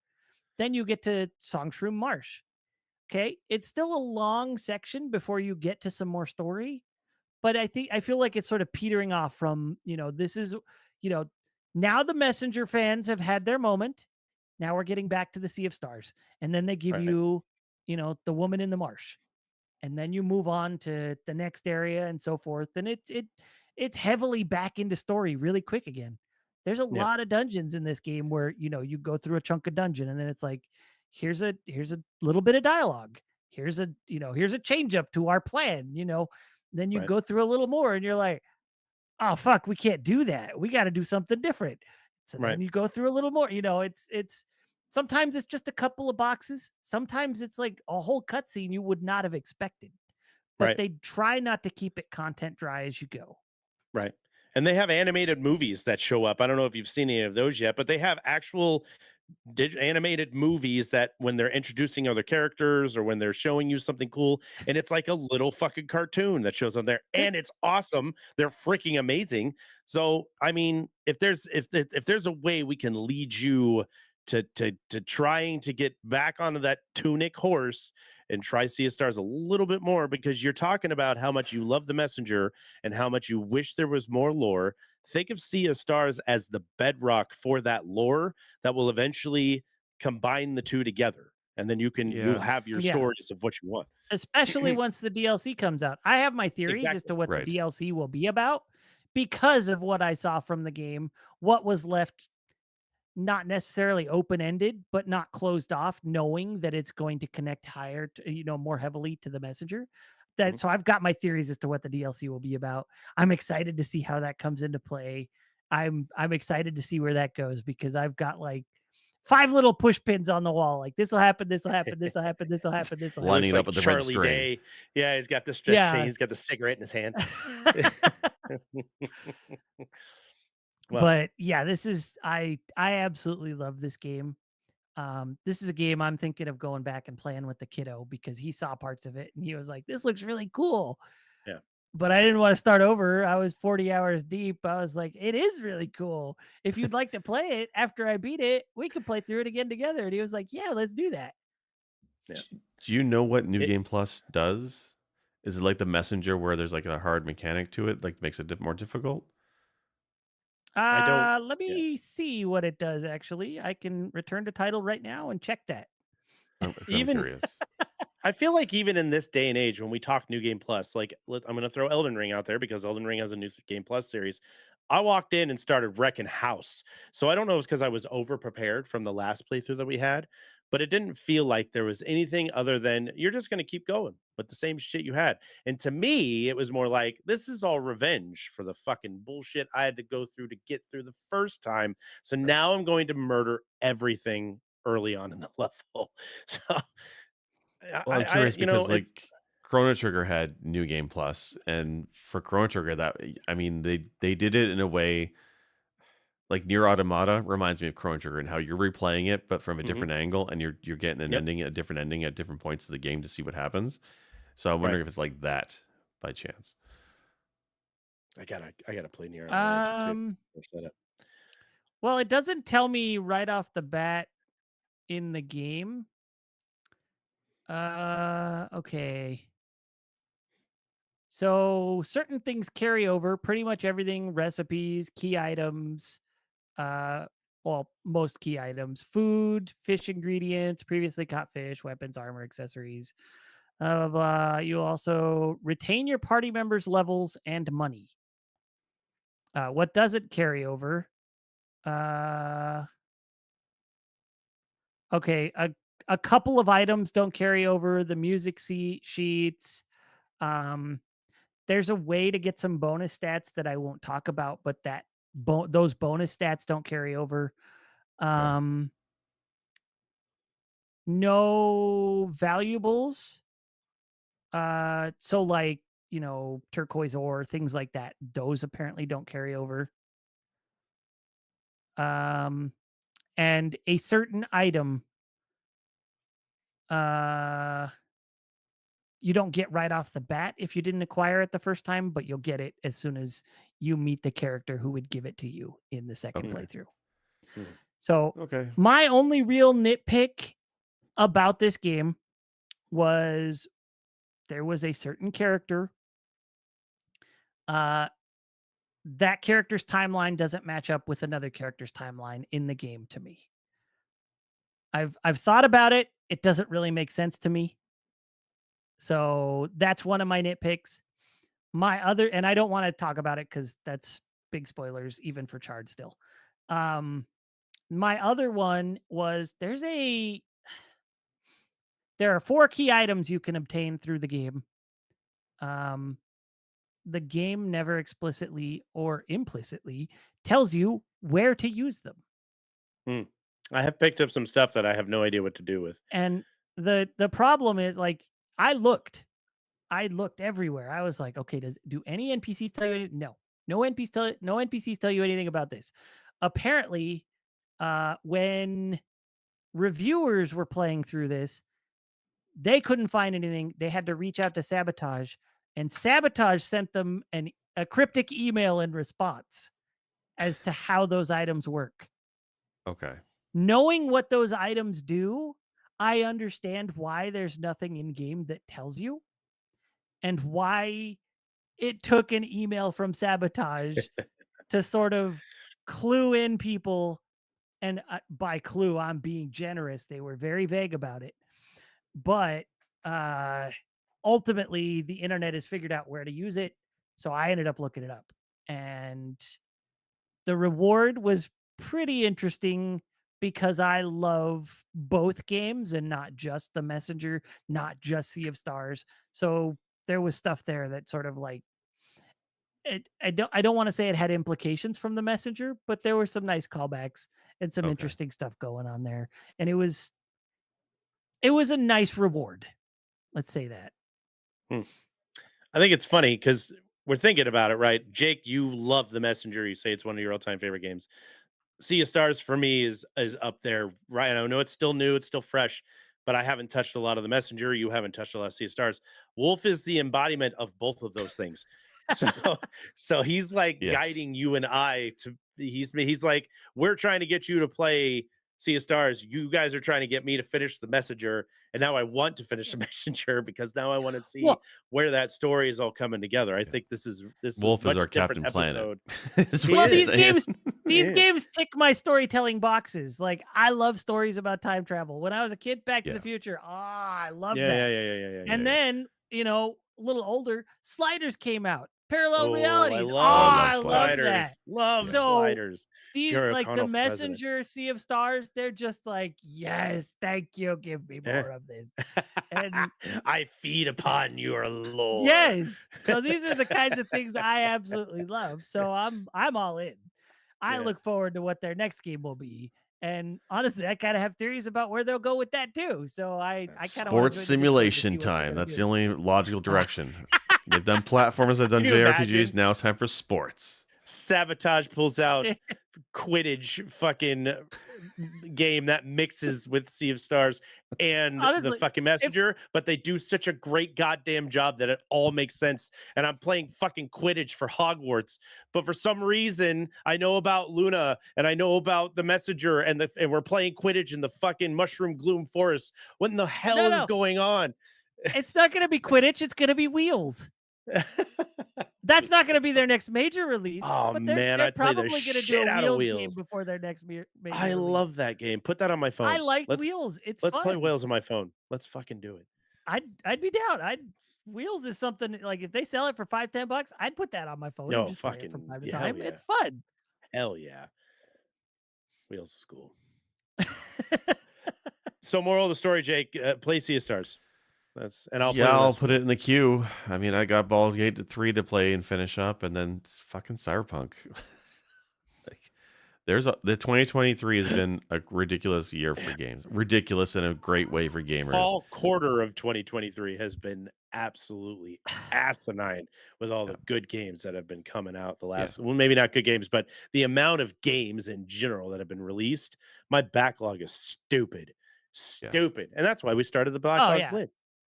Segue. Mine too. I bought Final Fantasy 12 for the Switch in the end of July because I was like, oh, yeah, I want to finally play that. I'm never going to play it on PS2. So I bought it for the Switch while I was working on Tears of the Kingdom. Yep. And then I finished Tears of the Kingdom like 2 days before Sea of Stars came out. So I was like, well, that's not enough time to get it in 12. So then Sea of Stars. And then now that Sea of Stars is done, I'm like, okay, I should probably play Baldur's Gate 3. So I've been playing a little bit of that here and there.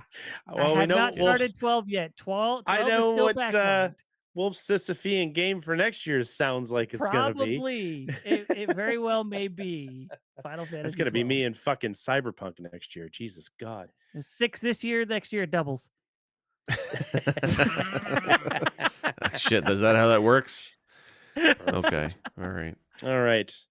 Guys, is there anything else that we want to cover? We're sitting at about an hour and a half here. So Just we got some business to clean up. Yeah, we got some top 100s to address. Segue into our business that needs to be addressed, so everybody knows that have been following along with the program that we're doing a top 100 list, and we're getting towards the end of the year here, guys. We're looking down the barrel of October here, real goddamn quick.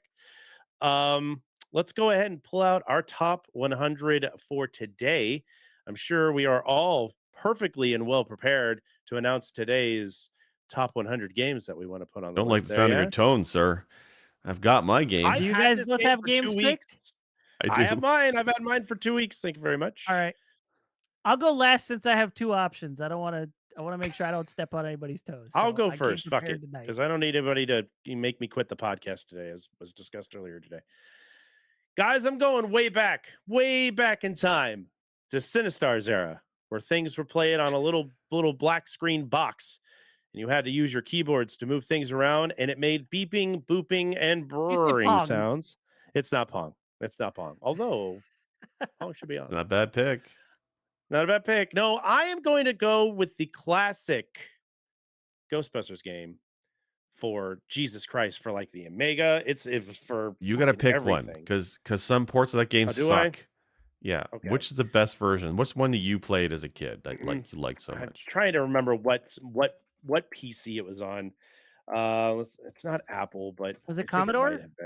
It could have been Commodore. Could have easily been Commodore. We'll go with that one. That's fine. Whichever one is the one where you C64 or have the Apple. overhoot. It could have been C64 too. It was at my Yeah, father's that's work, and I Commodore. played it on his work converter. So yeah, we'll go with Commodore 64. Um, it's the overhead view of, you start out with the Beetle and you're trying to grab all the equipment to put on the car, and the ghosts are going down the street and you got to try and tackle them, and you're getting called into houses, and it's the side to side trying to shoot the ghosts, like from almost like a first person view. It is classic, it is old, but I love that game growing up. It is such a that's a hidden gem. I might have to go on the limb and say that game might be a hidden gem, because it is one of my favorite classic games. You guys can veto it off. I don't give a shit. But Ghostbusters for the C64 is going to be my pick for the top 100 this time. We do a hidden gem episode again. You should bring that one up because there's some interesting, cool stuff with how they do passwords in some ports of that game that are really interesting. The only thing Okay. of that game I don't like is the stupid stair climbing at the end. And depending on the version you Oh, man. play, some of them are just awful for that. The But State Puff, I yeah. never got past the State Puff Marshmallow Man part because we didn't know you had to like sneak your ass in there, like when he Yeah. moved out of the way or whatever. And we just sat there and shot him and couldn't do anything. We had no idea what the hell we were doing. Bro, we were like 6 and 7. We had no fucking idea what we were doing back then. You call Nintendo Power? Yeah, no, God, no, I man. couldn't call it Nintendo Power. I didn't have the power. But yeah, I'm gonna go with the Commodore 64 Ghostbusters is Good going on one. my top Yeah. 10 list. All right, me. How about you, Jake? As I prepared thoroughly for today's episode and I thought really long and hard about this one. I scrolled through many of our entries on our spreadsheet. We're actually at like 72, I think, now for the top 100. So we've almost got a complete list. So we have to really get to the good meat of the list. And we've spoken about this game in the past several times before, and it should be here. And that is Soul Calibur on the Dreamcast. And I'll give you my reasons why. First off, the Dreamcast is a very underrated system, and unfortunately did not last as nearly as long as it should have. For the hardware in that machine, it was really amazing. Soul Calibur is a great example of a game that was better at home than in the arcades, which was unheard of in that time period. It's just unbelievable that the arcade version of Soul Calibur had 2D backgrounds, and the Dreamcast version had 3D backgrounds, plus much better looking textures and models. Like the game on the Dreamcast is a showpiece. I remember showing friends this game, and this was like a system seller to my friends. Like fuck Shamu and Sonic Adventure. This game looked amazing, and it played really well. I'm not even a huge Soul Calibur fan, but that Dreamcast version plays so fluid, so fast. It's so easy to pick up. There's a character for anybody. They're easy to learn. Really awesome. But also the modes. So I used to play team battle mode where you and a friend go head to head, but you each pick I think it's like 8 characters, and it just matches them up as you're playing through. It's just bonkers fun. It's like it doesn't matter who wins because just the matches are so fast, and you're each picking 8 different characters. It's really cool. Adventure mode. There's unlockable stuff. Like when we talk about fighting games today, a lot of them don't have the same amount of unlockable stuff or secrets or hidden stuff that Soul Calibur had a decade before. So for me, Soul Calibur on the Dreamcast is definitely a top 100 pick as far as I'm concerned. I love Soul Calibur as a fighting series. I think that's a great series Yeah. that I don't think gets a lot of love as it should. I love how they introduced I bought the GameCube version. I think it was Soul Calibur 3 that Yeah, had it it, and they was. had like Link in there that you can 2, play as, and yes. yeah, it's 2. All the different like special characters that would show up later on in the series was cool. And I like picking the demon looking characters all the time. So anyone with like a cool weapon, I was always bought for. And I was like, now I've got like a smorgasbord of people with cool weapons to select and try out. Astaroth. Yeah. Yeah. I always Nightmare, thought the eye sword. Nightmare was Like, cool with the eye on the sword. I fucking love that guy. I think Soul Calibur is a great series, and I completely agree with the Dreamcast pick on that one. So good Yeah, choice. That's a strong one. I love Soul Calibur. I was like, as soon as I got a Dreamcast, that was one of the first games I got for it. So yeah, I on board with that pick. That's a good pick. All All right, right. Wolf, So I'm round glad out the you bottom, guys baby. I'm glad you guys didn't pick mine because apparently my other one was October 2005. I didn't realize it was that new. Well, So the one that got crossed off the list is Shadow of the Colossus I figured it was PS2. I Oh, thought I it was love earlier that than that, fucking but it game. was not. Oh man, that So Nokami I that got one the does same not time. qualify. Really? Two great It's RPGs. after Yeah, it's it's after the cutoff October date? 2005. Oh Doesn't shit. meet the October cutoff. of 2005. That's a Fuck. good So game. That's a 10 God, I months. love that game. That game's janky as fuck, So but yeah. God, do I love it. instead, Hmm. we got to go with Secret of Mana. Jake won't agree, but I completely agree. I'm 100% on I board. thought Secret of Mana was really cool action RPG at the time. Hell I yeah. know Yeah, I'm it's with it. got its issues. I Mhm. agree. But it did a lot of really cool stuff. First off, it was an action RPG that was not just 2 players, but 3 players if you had a multi-tap. Which is Mhm. cool. Game was massive, made excellent use of the Super Nintendo's Mode 7. Storytelling was on par with the Final Fantasy franchise at the time. Like, it was up there. It was good. It had compelling characters and storylines going on. Like, your main character, you find out that his connection to the overall story is so much deeper than you ever would have thought at the beginning when he just gets yelled at by the village elder and kicked out of his village, right? Kicked out of his own town. Who was his What a fuck. adopted father, you Yeah. know? What a fuck. So Exiled. that, and you by the end of the game, you learn that this is a huge. This world is more dystopian than you realize it is, because it doesn't Yeah. look like your traditional dystopian world. But Right. as you come across what actually happened in the past, you're like, oh shit, things Yeah. things hit the fan in a bad way here. This place is too green to be dystopian and depressing. Yeah, and then the music, all the music in this game is absolutely gorgeous. It's one of the best soundtracks on the Super Nintendo in my eyes. I'm pretty sure I have it on CD. No doubt. Yeah. So Secret of Mana is a great action RPG. I finally just recently, about maybe last year, year before, finally got to knock that guy out of the ballpark. I actually badged it on retro achievements. It is from top to bottom a really, really strong entry to the action RPG title.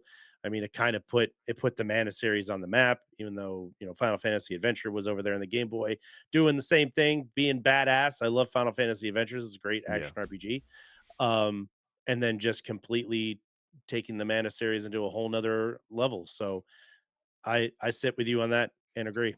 I will say the Yeah, bosses in Mana are definitely unique and Mm. really awesome set pieces. Like Yeah. they did boss fights really well, and it goes well with the 3 character setup and the various spells and whatnot. So I do The like only a thing, lot of that game. the only downside to boss fights in that game is it's that same song. But it's good. I like that But boss it's song. iconic. It's iconic. It's 4 bars, like all that music you love in Mario And that's RPG, why so- I like it. That's why it's his favorite part. I only need 4 bars in my country. Honestly, the- that's a game oh, that I man. played through front to back probably 3 or 4 times on the SNES. Mm-hmm. Never could beat the final boss. Couldn't figure it out. I don't know why. No, wow. Gotta get So that I Mana finally sword beat it on the finished PS4. up.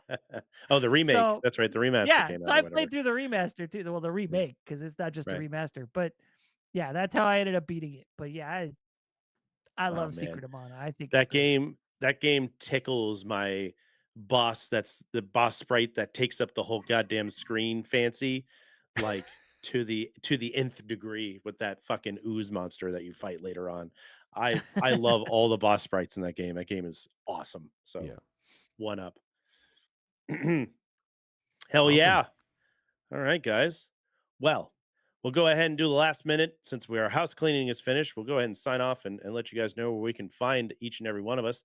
There's been some improvements added to the Press B to Cancel channel, if you guys haven't noticed already. Jake, though, has been in the middle of moving into his beautiful new house. He also has been getting his best efforts to put out some great content, controller, what would you call a controller review? Review, I guess. Of that the thing's kicking 8-bit Neo ass. Geo controller. Yeah, it's surprisingly doing well for us. I did not expect that one, so I'll be doing more of those. But yeah, Jake's killing I it also with want to that. call it what you guys have been doing. You guys have been doing a lot more than I have lately, and it's been great to see. So You've been moving, man. You've been fucking moving Yeah. into still a feel house. bad. Don't Could be feel doing bad. something. That's You ridiculous. just got a home. I got a phone. I can be recording Atari playthroughs right now. You guys have Yeah. phones, don't you? Yeah. What's wrong with you? Slack. All the phones, Yeah. not enough outlets. Run out of batteries. Yeah. That's right. He's got one whole new outlet in his house, so he's now up to 2, killing it. He's living the Lap of luxury life luxury in in Canada. Canada, I'm telling you. No. Yeah, Jake's been doing that. Wulff has been doing Wednesdays. He's been doing the wild card Wednesdays where he's been playing random retro games. What did you play last week? That was Blaster cool. Master blasting again. A lot of people did not know there was a PlayStation Blaster Master, apparently. Yeah. It looked good too. And Like, yeah, I'm it's surprised. actually I kind of want to keep playing it. I don't know if I should just keep playing it for wild card or just maybe record it and That's the wild put it card. on We my don't own know. channel or what. You don't Like, know I what don't you're know gonna to do. Like, I like that about Wild Card Wednesdays. It's just something different, whatever the hell I feel like every week. So there's like, Fantastic. no strings attached. Just dive in, try it out, see how it is, move on to something else. That's kind of what I like about that. But I don't know. Yeah, I think I might just start putting some of them on my own channel or something, or maybe do what you and Sinistar have been doing with just like serialized playthrough. I don't know. Yeah. Speaking of Sinistar, he has been working on a series called My Sinistar's Telltale Heart, where he has been going through. Well, he's only been doing one right now, but he's been doing the Back to the Future Telltale game, where you can sit and watch him do that stuff. But when he's done with that, he's going to move on to another Telltale game in some sort of series. I don't know which one he's going to pick next, but that's part of the surprise, right? And then my dumbass has been doing something called the Backlog Blitz, where I've been playing through some games that have been sitting in my backlog forever. In the concept of it, they're little short snippets of us playing with some, whatever's about it, and whether we're going to continue to play it or not. So it's either keep it or throw it away. Last one I did, obviously, was Armor Core 6 because I've been playing a bunch of that. And I'm working on a Final Fantasy 16 one right now because I've been trying to get through that game, and not because it's not good, but just because I haven't had the goddamn time to do it. So that'll probably be the next one that I post here in the near future. Nice little tidbits, something to whet your guys' palates. And we've also been doing, you guys did the Unity episode not too long ago, which was fantastic. Wulff went and did the Mario Wonder video and stuff. We've really tried to up our content on the channel than every other Friday. So if you're new to the channel, this is your first time listening to us, we are going to be seen a lot more on here than we have been in the past. So hit that like and subscribe. Follow each one of us individually if you like us. Chard Monk, Sick Jake, Werewolf, Sinistar 77, and of course GP, Guy Prime of the Retro Therapy, who will hopefully be returning soon. He's doing a lot of busy work, but he is still here hanging out, talking with us. So he's not gone. He's just busy. So give each one of us a follow on our respective channels, Twitch, YouTube, wherever. And we will see you guys here next week with some more ranting and raving and not telling Jake to play games that he should play because they're good. We love you, Jake. That's why we're I telling you to like do it. games. I do. You could have fooled us, guys. For Chardmonk, for Press B to cancel, have a wonderful evening. We'll see you soon. Do the thing. Do the thing.